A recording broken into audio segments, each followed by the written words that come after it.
Managing one self के लेखक Peter Drucker का कहना है कि दुनिया में जितने भी कामयाब लोग रहे हैं, जैसे कि नेपोलियन, दा विंची और मोजार्ट, इन सब में एक कॉमन चीज़ ये है कि वो अपने आप को सही तरह से मैनेज करते हैं। ऐसे लोग जो अपनी लाइफ में कामयाब रहे हैं और उन्होंने जो कुछ भी हासिल किया है वो एक आम इंसान के लिए करना तकरीबन नामुमकिन है। लेकिन ये ज़रूर है कि इन लोगों ने अपनी लाइफ में जो कुछ भी हासिल किया उसका एक बड़ा रीज़न ये है कि ये लोग अपने आप को सही तरह से मैनेज करते थे। और आपके लिए भी ये बहुत ज़रूरी है कि आप खुद को ठीक से मैनेज करें, मतलब अपनी लाइफ के बारे में बिल्कुल क्लियर हो जाएं। इस बुक में लेखक ने हमें कुछ सवालों के जवाब देने को कहा है जिनके लिए आपको बिल्कुल क्लियर होना है, और अभी मैं आपके साथ उनमें से 5 सवालात डिस्कस करूंगा। अगर आप इस चैनल पर नए हैं तो सब्सक्राइब ज़रूर करें। Question 1, what are my strengths? सबसे पहले आपको पता होना चाहिए कि आपकी स्ट्रेंथ्स क्या हैं, मतलब ऐसी चीज़ जिसमें आप अच्छे हों। ज़्यादातर लोगों को लगता है उन्हें अपनी स्ट्रेंथ्स पता है, लेकिन ऐसा नहीं है। लेखक का कहना है कि स्ट्रेंथ का पता होना ज़रूरी है, क्योंकि कोई भी इंसान अपनी वीकनेस के साथ अच्छा परफॉर्म नहीं कर सकता। मतलब अगर आप वो काम करेंगे जिसमें आप अच्छे ही नहीं हैं तो आप अच्छा परफॉर्म कैसे करेंगे? पहले के ज़माने में लोगों को ज़रूरत ही नहीं थी कि वो अपनी स्ट्रेंथ के बारे में जानें, क्योंकि उनके पास करने के लिए ज़्यादा ऑप्शंस ही नहीं होते थे। लेकिन आज वक्त बदल चुका है। आज हमारे पास पहले ज़माने की निस्बत कई सारी चॉइसेस हैं, और इसलिए हमें ये पता होना चाहिए कि हमारी स्ट्रेंथ्स क्या हैं। अब सवाल ये है कि हमें हमारी स्ट्रेंथ का कैसे पता चलेगा। इसके लिए लेखक ने एक मेथड शेयर किया है जिसे फीडबैक एनालिसिस कहते हैं। इसमें आपने करना ये है कि जब भी कोई आप बड़ा डिसीजन लें या फिर कोई भी काम करें तो ज़रूरी है कि आप जिस रिज़ल्ट की उम्मीद कर रहे हैं उसको लिखें। जब उस काम का रिज़ल्ट आए तो आपको अपनी उम्मीद के असल रिज़ल्ट से कंपेयर करना है। ये मेथड लेखक कई सालों से यूज़ कर रहे हैं और उन्हें अपनी कई सारी स्ट्रेंथ्स का पता चला है। इस चीज़ का यूज़ करके आपको ये भी पता चलेगा कि आप किस चीज़ में वीक हो।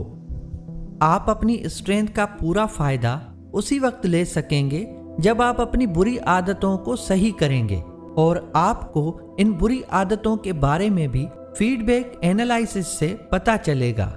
लेखक कहते हैं कि आपको अपनी वीकनेसेस पे टाइम ज़ाया नहीं करना चाहिए।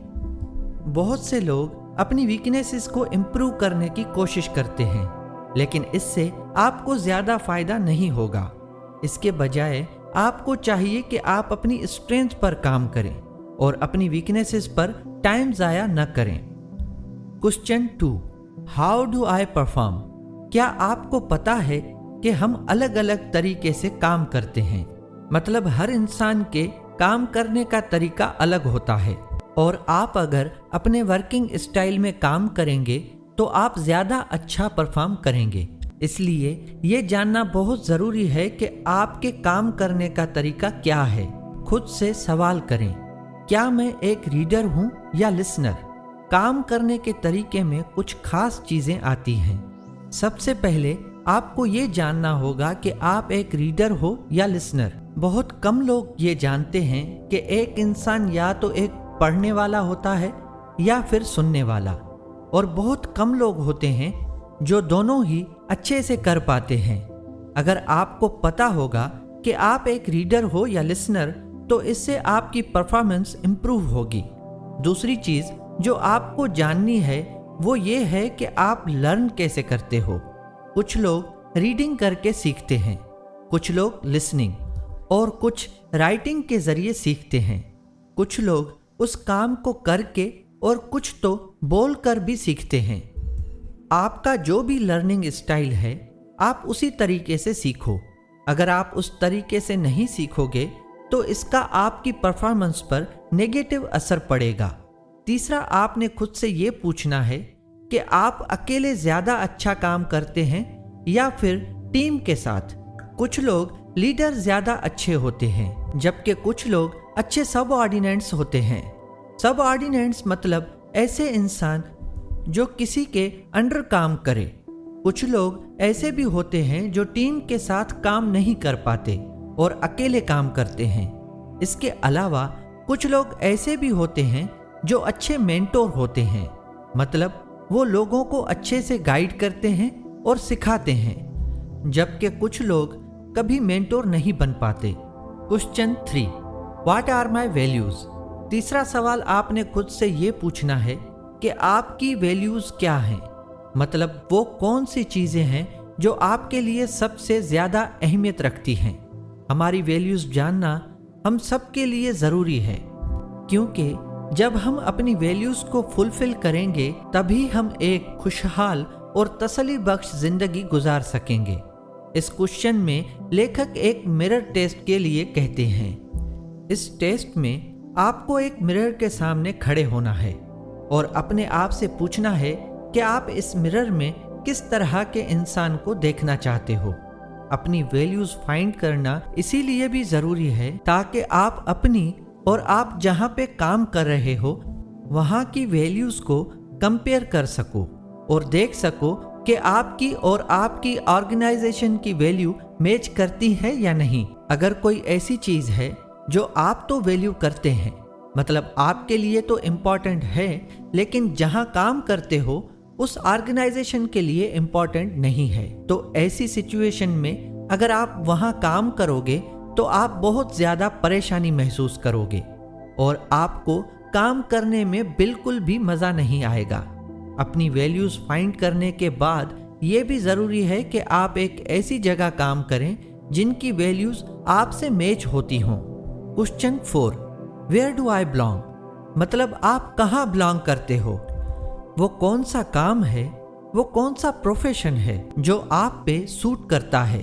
बहुत कम लोग ऐसे होते हैं जिन्हें बहुत ही छोटी एज में अपने प्रोफेशन का पता चल जाता है, जैसे जो म्यूजिशियन होते हैं, जो मैथमेटिशियन होते हैं या तो फिर कुक्स होते हैं। उन्हें बहुत ही छोटी एज में पता चल जाता है कि उन्हें इसी प्रोफेशन में जाना है, लेकिन ज्यादातर लोग अपनी एज में 20s तक पहुंच जाते हैं, लेकिन फिर भी उन्हें ये नहीं पता होता कि उन्हें काम क्या करना है, किस प्रोफेशन में जाना है।